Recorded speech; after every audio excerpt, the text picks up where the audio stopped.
Hey, this is Chris from Rekkid Talk, and so this is going to be a contest entry.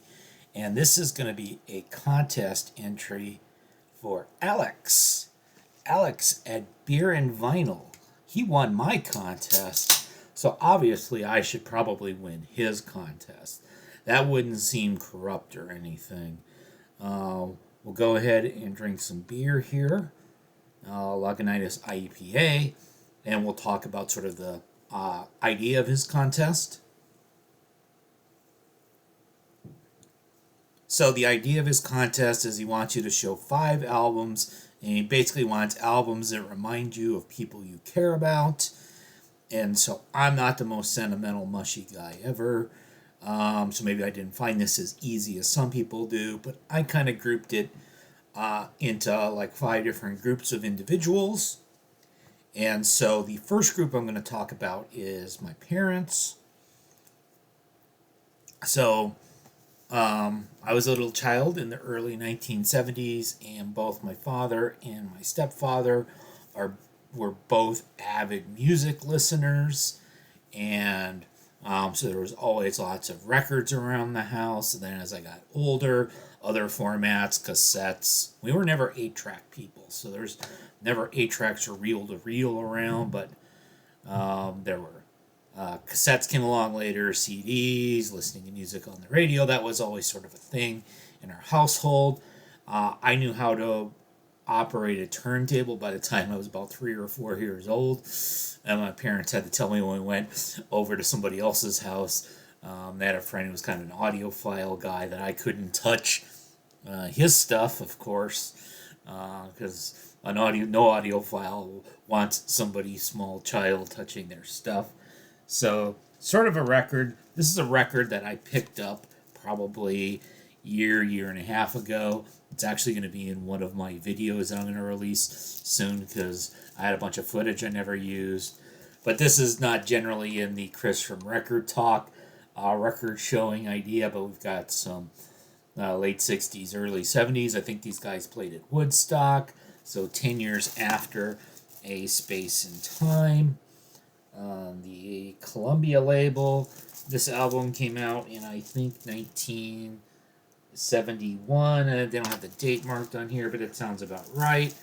And so, one of these days, I'd love to change the world, and Baby Won't You Let Me Rock and Roll You. I remember this was one of my favorite ones out of their collection to queue up. Another favorite was Frank Zappa Apostrophe, which I don't actually have a copy of. Of course, I really like the song about eating yellow snow. Now, the next group I'm going to talk about are my teachers as I went through school. And so I could show an REO Speedwagon record because one of my teachers told us the story one day about how he went to high school with Gary Rickrath, who was guitar player for REO Speedwagon. But instead, I'm going to show you what was the favorite of my junior high band teacher. And so my junior high band teacher, who was probably already in his 60s then, and so he was a swing big band sort of guy. I mean, he was the right age for that. And I played clarinet. Clarinet was his main instrument as well. And he really loved Benny Goodman. I somehow have 3 Benny Goodman albums. I probably only really need one of them, but we can show off. It's on a Columbia 6i, because I know all you record dorks like Columbia 6i. So there's a Columbia 6i for you. Sort of the next group I'm going to talk about are sort of friends and roommates. In particular, I'm going to think about my freshman year in college. And so my roommate and I, so we didn't have the vinyl copy of it then. I think I was a few years too young because in the late 1980s, I don't remember any of us having turntables and vinyl. We all had cassettes. Some people had CDs already, but most of us had cassettes, and that seemed to be the thing that was in our dorm rooms. But we liked the Violent Femmes. This came out in 1986, so this came out before I was in college, but I had this on cassette. I got this on vinyl probably a few years ago as well. The Blind Leading the Naked. Of course, we could show the Violent Femmes debut, which is obviously their most well known. But my roommate and I both liked this We used to sing along to Old Mother Reagan and her crew took away from me and you. Oh, we should go far away. We should go far away on the Slash label. Last couple I'm going to show you are going to be CDs. So what about significant others, aka girlfriends? Well, I've occasionally had some of those. I'm single bachelor now, and that's probably going to stay that way because I like it that way. But girlfriend I had back in the mid 1990s when I was in graduate school. She was a huge Oasis fan, particularly What's the Story, Morning Glory, songs like Wonderwall and Champagne Supernova were stuff that she really liked. There was some other stuff from the 1990s that she liked that wasn't really to my taste, but I was fine with Oasis. And my final thing was I used to be a big poker player. I'm kind of retired from that.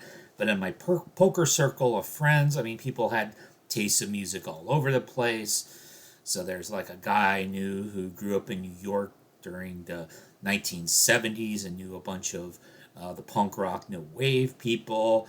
I know people that are like huge Deadheads, people with like very standard classic rock tastes, people that are into electronic music, but a bunch of people were into jam bands, and at one point, a bunch of us all went to a Fish concert.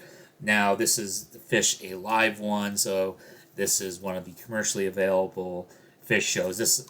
We weren't not at the show. This was recorded many years before the show that I actually went to with this group of people, but we went to this show, and I remember the show was in Los Angeles, and then we went out to Vegas and for some poker tournaments. But you've got Bouncing Around the Room and Chalk Dust Torture, and I'm really into like Wilson and Tweezer.